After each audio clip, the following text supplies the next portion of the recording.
के बेटे आर्यन की जमानत अर्जी पर आज मुंबई के सेशंस कोर्ट में सुनवाई होगी। क्रूज ड्रग्स पार्टी में आर्यन 14 दिन की न्यायिक हिरासत में है। उन्हें ऑर्थर रोड जेल में रखा गया। शाहरुख ने आर्यन के लिए मुंबई के नामी वकील अमित देसाई को हायर किया।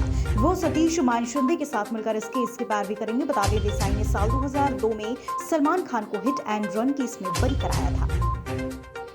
दुबई में वर्ल्ड एक्सपो का आयोजन धूमधाम से हो रहा है। इसमें भारत की धमक भी जमकर गूंज रही। कारोबार, टेक्नोलॉजी, संस्कृति और धरोहर की इस वैश्विक मेले में एक छत के नीचे दुनिया के 192 देश इकट्ठा हुए। अगले 6 महीने तक चलने वाले इस वर्ल्ड एक्सपो में बिजनेस जगत की दिग्गज कंपनियां, हस्तियां तो होंगी ही, साथ ही एक से बढ़कर एक रंगारंग कार्यक्रम का भी होगा आयोजन। उत्तर प्रदेश के चुनावी अभियान में अब केंद्रीय मंत्रियों को सक्रियता बढ़ाई जा रही है। मंत्री विभिन्न सरकारी कार्यक्रमों के जरिए लोगों तक केंद्र सरकार की विभिन्न योजनाओं और उपलब्धियों को जनता तक पहुंचाएंगे। भाजपा के 100 दिनों के कार्यक्रम से इतर इन मंत्रियों के कार्यक्रम होंगे। राजधानी दिल्ली की आबोहवा इस कदर घातक हो रही, यहाँ रहने वाले 75.4% बच्चों को घुटन महसूस होती है। The energy and resources institute की एक ताजा अध्ययन के मुताबिक वैज्ञानिकों ने राष्ट्रीय राजधानी में 14 से 17 साल के आयु वर्ग के बीच के 413 बच्चों को विस्तृत स्वास्थ्य सर्वेक्षण किया।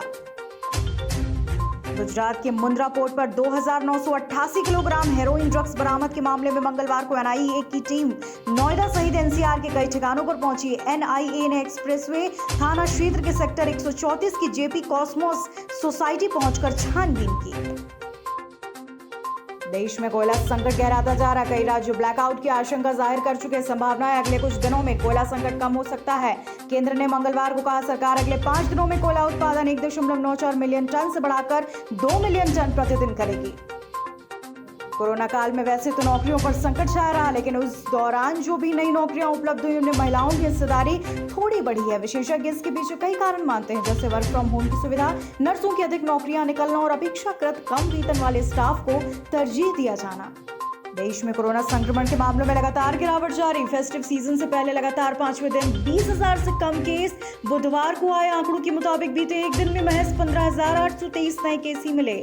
इसके अलावा इस दौरान 22,844 लोग रिकवर हुए। देश में पेट्रोल डीजल की बेलगाम हुई कीमतों से आमजन की जेब का भार बढ़ता जा रहा। हालात ये पहले जैसा पेट्रोल 100 रुपए के पार था, वहीं अब कई शहरों में इसकी कीमतें 115 रुपए प्रति लीटर तक पहुंची।